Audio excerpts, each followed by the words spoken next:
ان اللہ معنا آمنت باللہ صدق اللہ مولانا العظیم۔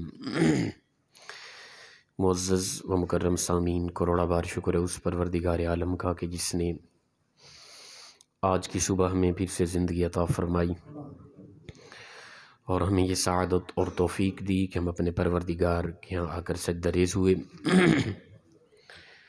آج چاند کی تاریخ کے حوالے سے 22 جمادی الثانی اور یہ مسلمانوں کے لیے خاص دن ہے۔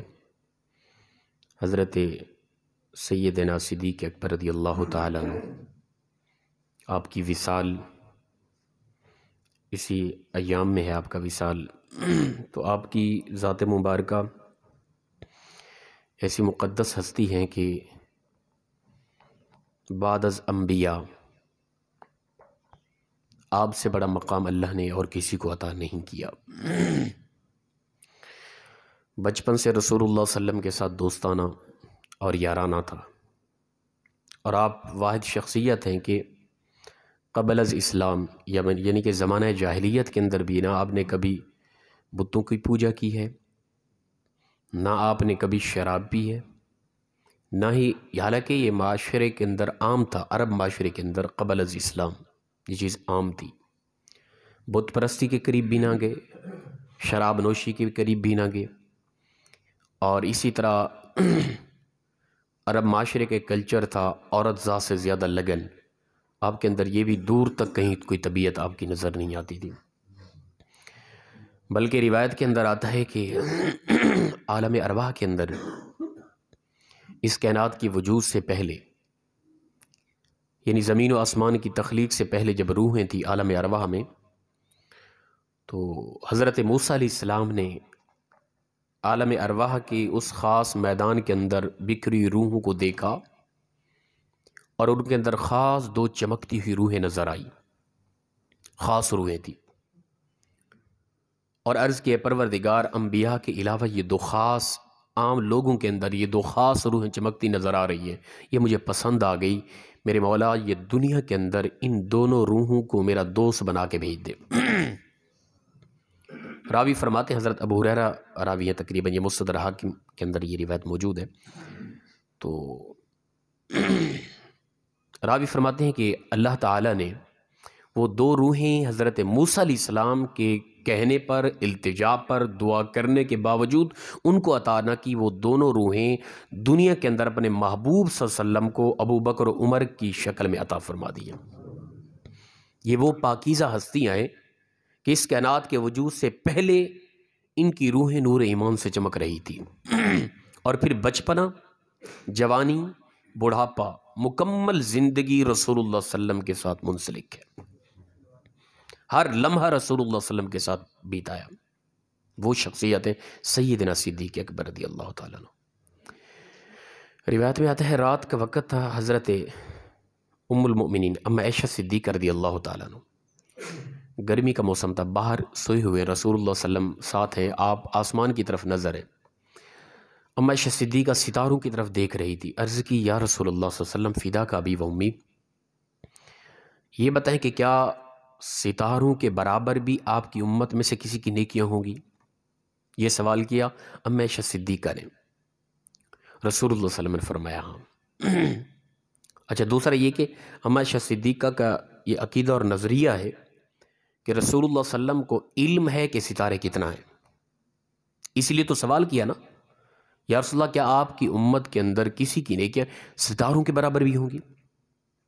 اور دوسرا یہ کہ ام عائشہ صدیقہ نے امت پوری کا پوچھا، آپ کا یہ بھی نظریہ تھا، عقیدہ تھا کہ رسول اللہ صلی اللہ علیہ وسلم آپ اپنی ساری امت کے ہر فرد کی ہر نیکی کو جانتے ہیں، حالانکہ یہ بھی نیکی ہے کہ مثال کے طور پہ میں صرف ارادہ کرتا کہ صبح اٹھوں گا، تہجد پڑھوں گا، صبح اٹھ کے روزہ رکھوں گا، اگر میں نے یہ ارادہ کیا، صبح لیٹ اٹھا، کسی کو نہیں بتایا، بالکل نہیں، صرف دل کے اندر گمان کیا، دماغ کے اندر سوچا، گمان کیا کہ میں صبح اٹھوں گا، روزہ رکھوں گا، تہجد پڑھوں گا، صبح جاگ ہی نہیں آئی، ٹھیک ہے نا، صبح نماز بمشکل آ کے پڑھی، لیکن اس نیت کا مکمل رب تعالیٰ ایک روزہ اور تہجد کے پڑھنے کا اجر و ثواب عطا فرما دیتا ہے۔ یہ اس امت کے لیے خاص پروٹوکول ہے۔ یہ نیکی کی نہیں، ارادہ کیا، نیکی مل گئی، ٹھیک ہے نا، کسی کو خبر نہیں ہے، صرف میرے دل میں یہ بات آئی، کر نہ سکا، دل میں سوچا نیکی کا، عمل نہ کی کر سکا، رب تعالی نے اس کا اجر برابر عطا کر دیا۔ اگر کرتا 70% یا 700 گنا بڑھا کے رب تعالی نے اجر عطا کرنا تھا، لیکن عمل نہیں کیا، صرف ارادہ کیا، ارادے کا ایک روزے کا اور تہجد کا اجر اللہ نے مجھے عطا فرما دیا۔ اب عمل کیا نہیں ہے، نیکی مل گئی۔ اب عائشہ صدیقہ پوچھتی ہیں، یا رسول اللہ صلی اللہ علیہ وسلم یہ بیان فرمائیں، آسمان کے ستاروں کے برابر بھی آپ کی کسی امتی کی نیکیاں ہوں گی؟ عقیدہ اور نظریہ کیا ہے کہ رسول اللہ صلی اللہ علیہ وسلم کو علم ہے کہ ستارے کتنا ہیں، رسول اللہ صلی اللہ علیہ وسلم کو علم ہے کہ میرے قیامت کی صبح کے آنے تک میرا ہر امتی جو جو نیکی کرے گا، نیکی نہیں کرے گا، نیکی کا ارادہ کرے گا، اس ارادے کا علم بھی اللہ نے اپنے محبوب کو عطا فرما رکھا ہے۔ اس لیے تو پوچھا، یا رسول اللہ بتائیں کہ آپ کی امتی کوئی ایسا بھی ہے جس کی نیکیاں ستاروں کے برابر ہوں؟ رسول اللہ صلی اللہ علیہ وسلم نے فرمایا، عائشہ ہاں۔ کون ہے؟ فرمایا، عائشہ میرا صاحب فاروق اعظم ہے جن کی نیکیاں ستاروں کے برابر ہیں۔ جب یہ بات سنی تو چہرے پر کچھ تاثرات بدلے ہوئے نظر آئے۔ حضور نے پوچھا، عائشہ کیا ہوا؟ یا رسول اللہ کچھ نہیں، میں سوچ رہی تھی شاید میرے باپ کے متعلق آپ کہیں گے۔ حضور نے فرمایا، عائشہ کیسی بات کرتی ہے، تیرے باپ کی ایک نیکی فاروق اعظم کی ساری نیکیوں پر بھاری ہے۔ ایک نیکی، ہجرت کی رات کی ایک وہ محنت اور ایک وہ مشقت، ایک رات فاروق اعظم کی ساری نیکیاں ملا کر بھی ان پر یہ ایک رات بھاری ہے، اس قدر نیک ہے۔ یہ صدیق اکبر رضی اللہ تعالیٰ عنہ کا مقام۔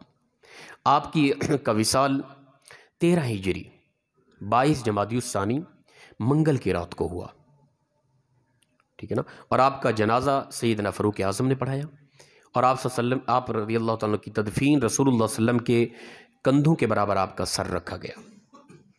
یہ طریقہ اب دیکھیں، بچپن سے رسول اللہ صلی اللہ علیہ وسلم کے ساتھ دوستانہ چلا آ رہا ہے، بچپنا، جوانی، بڑھاپا، پھر تدفین، قیامت کی صبح تک۔ رسول اللہ صلی اللہ علیہ وسلم فرماتے ہیں کہ قیامت کے دن جب لوگوں کا قیام ہوگا، اٹھیں گے نا، کائنات میں سب سے پہلے میں محمد زمین سے اٹھایا جاؤں گا، اور میرے فوراً بعد جو سب سے پہلے اٹھیں گے وہ ابو بکر صدیق اور عمر فاروق ہوں گے جو اٹھیں گے۔ یہ مقام و مرتبہ ہے۔ رسول اللہ صلی اللہ علیہ وسلم نے فرمایا، یاد رکھو کہ حضرت آدم علیہ السلام سے لے کر قیامت کی صبح تک جتنے لوگ پیدا ہوں گے مومن مسلمان، جو بھی جتنا نیکیاں کریں گے، ہر ایک کی نیکی کا برابر کا ثواب اللہ میرے نام اعمال میں درج کر رہا ہے۔ ہر ایک جو بندہ جو نیکی کرتا ہے، رسول اللہ صلی اللہ علیہ وسلم کو اس کی نیکی برابر تک پہنچتی ہے۔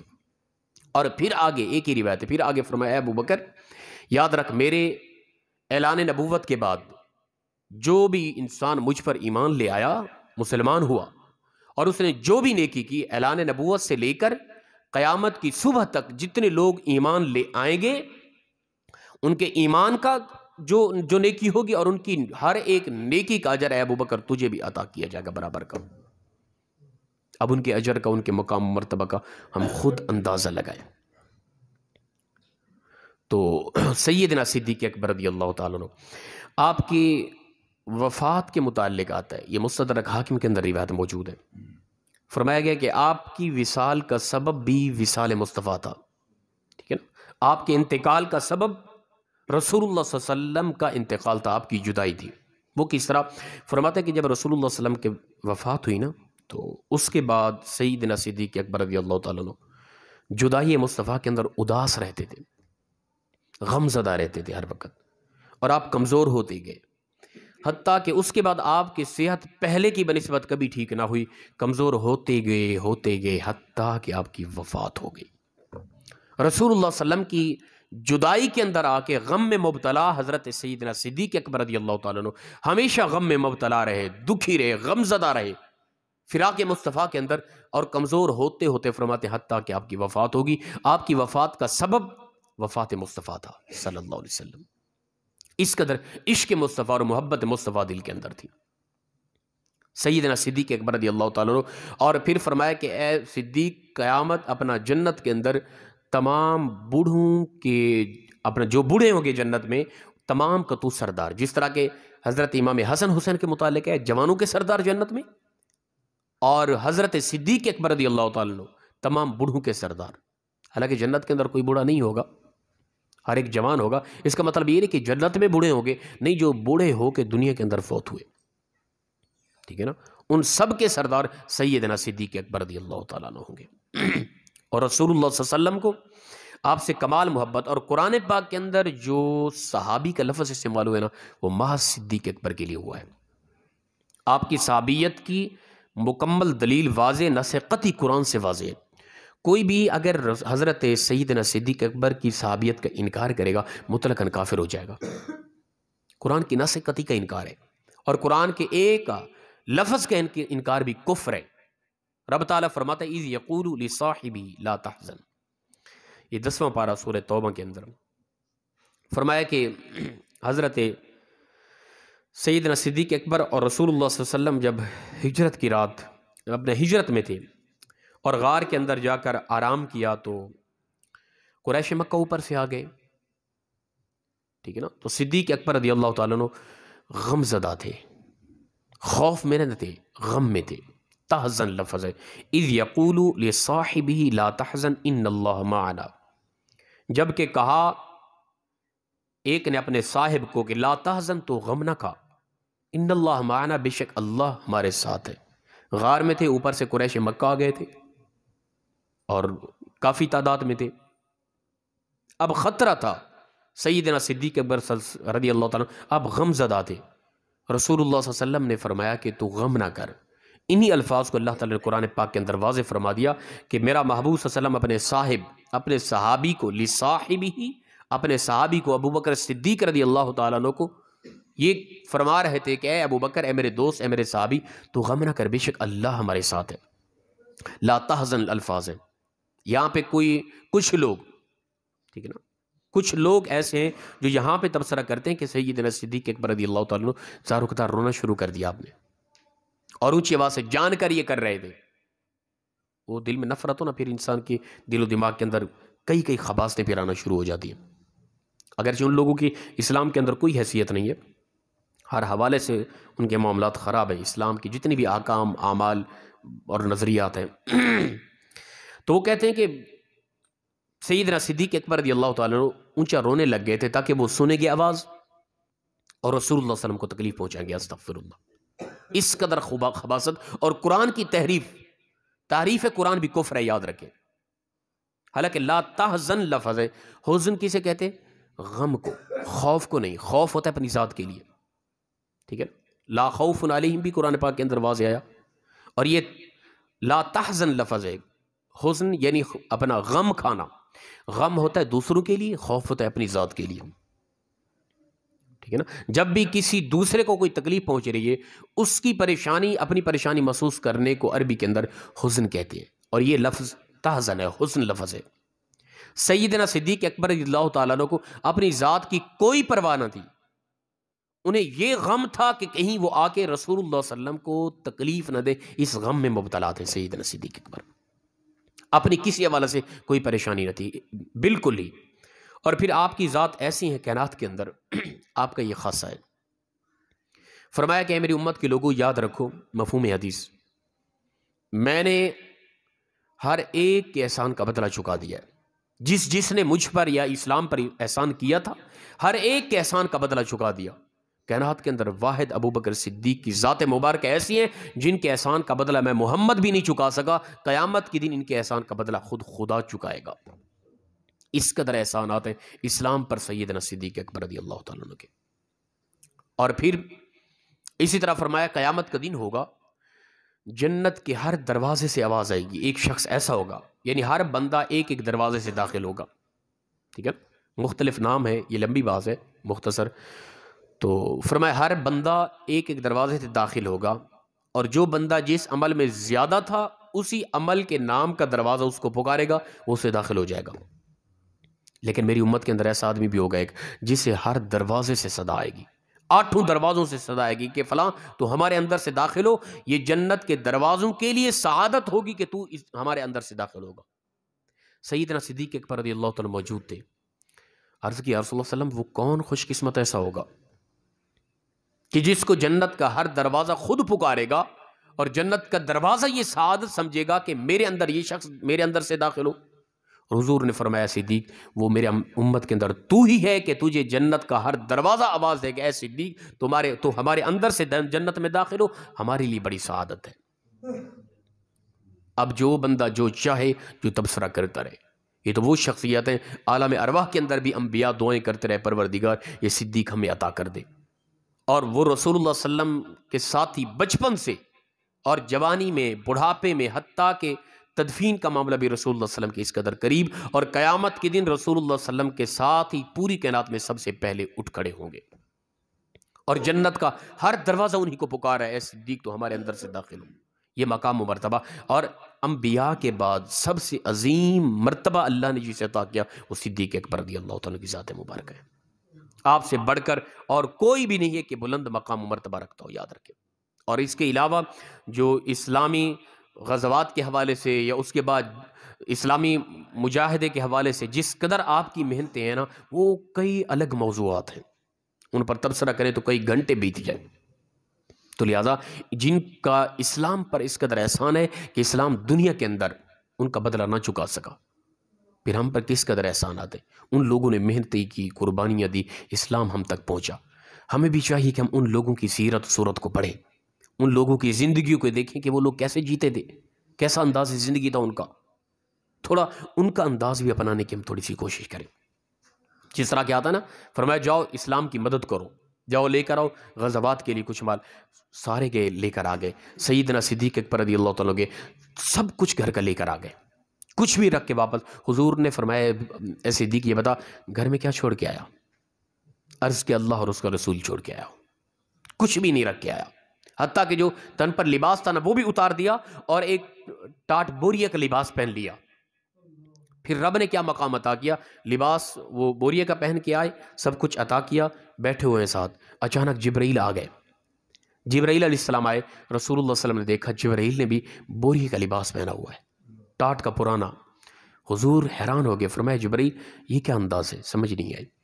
عرض کی یا رسول اللہ صلی اللہ علیہ وسلم آپ کا یہ دوست ہے نا صدیق اکبر، یہ بھی کمال ہی ہے، اس نے سب کچھ اسلام پر قربان کر دیا اور یہ ٹاٹ بوریہ کا لباس پہن لیا.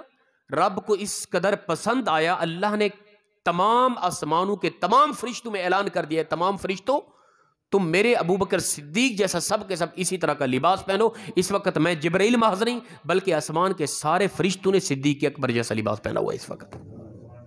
وہ شخصیت ہے.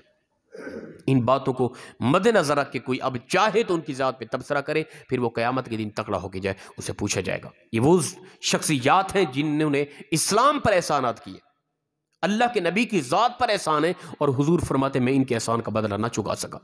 قیامت کے دن یعنی اس قدر ان کی یعنی محنتیں اور ان کے احسانات ہیں، خود خدا احسان کا بدلہ چکائے گا. پھر رب تعالیٰ کس قدر اجر عطا کرے گا وہ خود ہم سمجھ لیں اس حوالے سے. تو آپ کی ذات بڑی عظیم شخصیت ہے.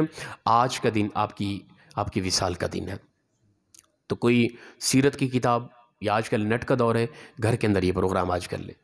نیٹ کے ذریعے کوئی کسی خاص عالم دین کا بیان سرچ کریں، بچوں کو سنائیں. یہ جو ہم بیان کر رہے ہیں چھوٹی چھوٹی روایات اس طرح کی، اپنے بچوں کو سنائیں. اس طرح کی عظیم شخصیات کا تبصرہ گھروں کے اندر کریں گے تو ہمارے بچوں کے اندر ایمانی نور بڑھے گا. اسی طرح ایک روایت کے حضرت حسن بصری فرماتے تھے اگر تم چاہتے ہو نا کہ تمہارے دلوں کے اندر نور ایمان بڑھے، تقوی بڑھے تمہارے اندر، تو فاروق اعظم کا تبصرہ کیا کرو. ٹھیک ہے نا؟ فاروق اعظم سے بڑا مقام تو پھر ابو بکر صدیق کا ہے نا. تو ان کا تبصرہ کریں گے ہمارے اندر اور زیادہ تقوی بڑھے گا. اللہ پاک ہم سب کو عمل کی توفیق عطا فرمائے. وآخر دعوانا الحمدللہ رب العالمین. اللہم صلی علی